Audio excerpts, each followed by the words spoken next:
జై Srirama. Welcome back to my channel lucky Lakshmi God tells.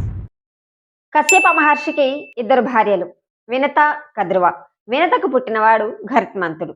ఒకసారి కశ్యప మహర్షి దగ్గరికి గరుత్మంతుడు వెళ్ళి, నాకు ఆకలేస్తుంది, ఆహారం కావాలి అని చెప్పి ఆయన అడుగుతారు. అప్పుడు కశ్యప మహర్షి అంటారు, దగ్గరలో సరస్సు ఉంది, దాంట్లో ఒక ఏనుగు, తాబేలు ఉన్నాయి, వాటి పూర్వజన్మ శాపం వల్ల అవి అలా మారాయి, వాటిని భక్షించు అని చెప్పి చెప్తారు. వెంటనే గరుత్మంతుడు ఎగురుకుంటూ వెళ్ళి ఆ సరస్సు దగ్గరికి తన గోళ్లతో ఏనుగుని, తాబేలుని పట్టుకుని ఎగురుకుంటూ వస్తుంటారు. తిందాము, ఎక్కడైనా ఒక చోట ఆగుదాము అని. ఒక చోట ఒక పెద్ద చెట్టు, చాలా బలమైన చెట్టు విశాలంగా కనబడుతుంది.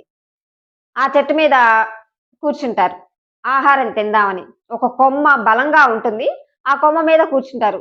కానీ ఈయన అంతకంటే బలవంతుడు కదా, ఆ కొమ్మ విరిగిపోవడానికి ఇంకా సిద్ధంగా ఉంటుంది ఈయన కూర్చునేటప్పటికి. కానీ వెంటనే అక్కడ ఆయన ఒకటి గమనిస్తారు.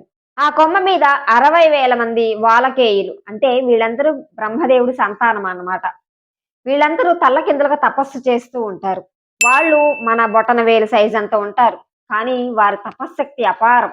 వాళ్ళంతా సూర్యుడి రథం ముందు నడుస్తూ ఆయన్ని స్తుతిస్తూ ఉంటారన్నమాట. వాళ్ళు చూడటానికి ఎంతే ఉన్నా వాళ్ళ మేధస్సు, వాళ్ళ తపశ్శక్తి చాలా ఉంటుందన్నమాట. వాళ్ళు కింద పడిపోతూ ఉంటే వెంటనే ఆ కొమ్మని తన ముక్కుతో పట్టుకుంటారు. తన గోళ్లతో ఈ రెండిటిని, ఏనుగుని, తాబేలుని పట్టుకొని వీళ్ళని ఎక్కడైనా చేర్చాలి కదా, చిన్న ఆకారం. అందుకని ఒక విశాలమైన పర్వతం ఉంటుంది, అక్కడ ఎవరు మనుషులు ఎవరు తిరగరు అని చెప్పి అక్కడికి తీసుకువెళ్ళి వాళ్ళని కిందకి దించేస్తారు. అప్పుడు ఇక ఈయన కూడా అక్కడ ఈ ఆహారం తినేస్తారు. కానీ వాలకేయుడు గరుత్మంతుడి యొక్క కరుణను గమనించి, అలాగే ఆయన జాగ్రత్తని కూడా, అంటే వాళ్ళని చనిపోనీయకుండా కాపాడి విశాలమైన ప్రదేశంలో వాళ్ళని సురక్షితంగా దించారు కాబట్టి వాళ్ళు ఎంతో సంతోషంతో గరుత్మంతుడిని దీవిస్తారు. గరుత్మంతుడి తల్లి వినత ఆయనకు ఒక పని అప్పచెప్తారు.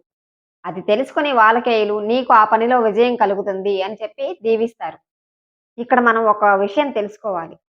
ఎంత బలవంతుడైనా సరే తన ధర్మాన్ని పాటించాలి. గరుత్మంతుడు చాలా బలవంతుడు అయినా గాని ఆయన ధర్మాన్ని పాటించారు. చిన్న ప్రాణమేగా, పోతే పోని, నాకు నా ఆకలి ముఖ్యం అని చెప్పి ఆయన తినడానికి కూర్చోలేదు. మొదట వాళ్ళని సురక్షితంగా రక్షించి తర్వాత ఆయన ఆకలి తీర్చుకున్నారు.